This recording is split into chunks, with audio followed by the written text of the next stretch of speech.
ശ്രീ കരാറുമായി മുന്നോട്ട് പോകാൻ UDF തീരുമാനം. ഏതെല്ലാം സ്കൂളുകളിൽ പദ്ധതി നടപ്പാക്കണമെന്ന് UDF ഉപസമിതി റിപ്പോർട്ട് ലഭിച്ച ശേഷം തീരുമാനിക്കും.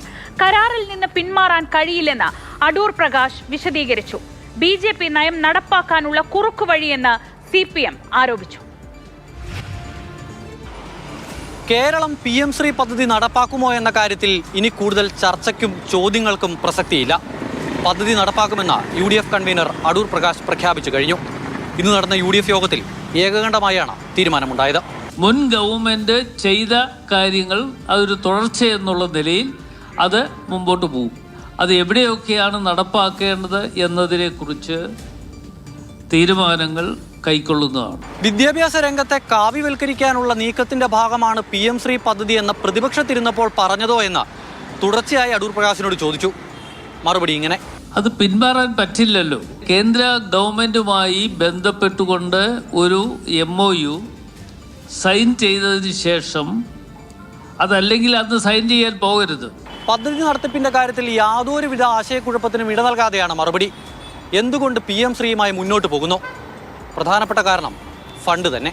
കേന്ദ്ര ഗവൺമെന്റ് നടപ്പാക്കുന്ന ചില പദ്ധതിയിൽ അനുസരിച്ച് ആ പദ്ധതി നമുക്കിവിടെ പ്രയോജനപ്രദമാണോ എന്ന് മാത്രം നോക്കുക എന്നുള്ളതാണ് ഗവൺമെന്റ് എടുക്കുന്ന തീരുമാനങ്ങൾ.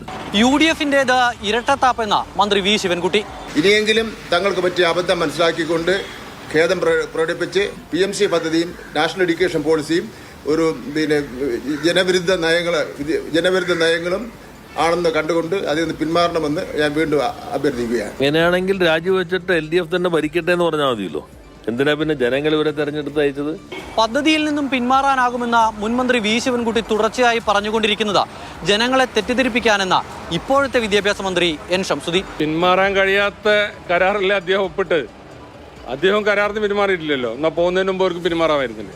തൽക്കാലം മാറ്റിവെക്കാനേ പറഞ്ഞുള്ളൂ. PM ശ്രീ പദ്ധതി നടപ്പാക്കണോ വേണ്ടയോ, നടപ്പാക്കുകയാണെങ്കിൽ എങ്ങനെ വേണമെന്നൊക്കെ വിശദമായി പഠിക്കാനായി 4 അംഗ മന്ത്രിസഭാ ഉപസമിതിയെ സർക്കാർ നിയോഗിച്ചിരുന്നു. PC Vishnunath, N Shamsuddeen, Roji M John, M Liju എന്നിവരായിരുന്നു സമിതിയിലെ അംഗങ്ങൾ.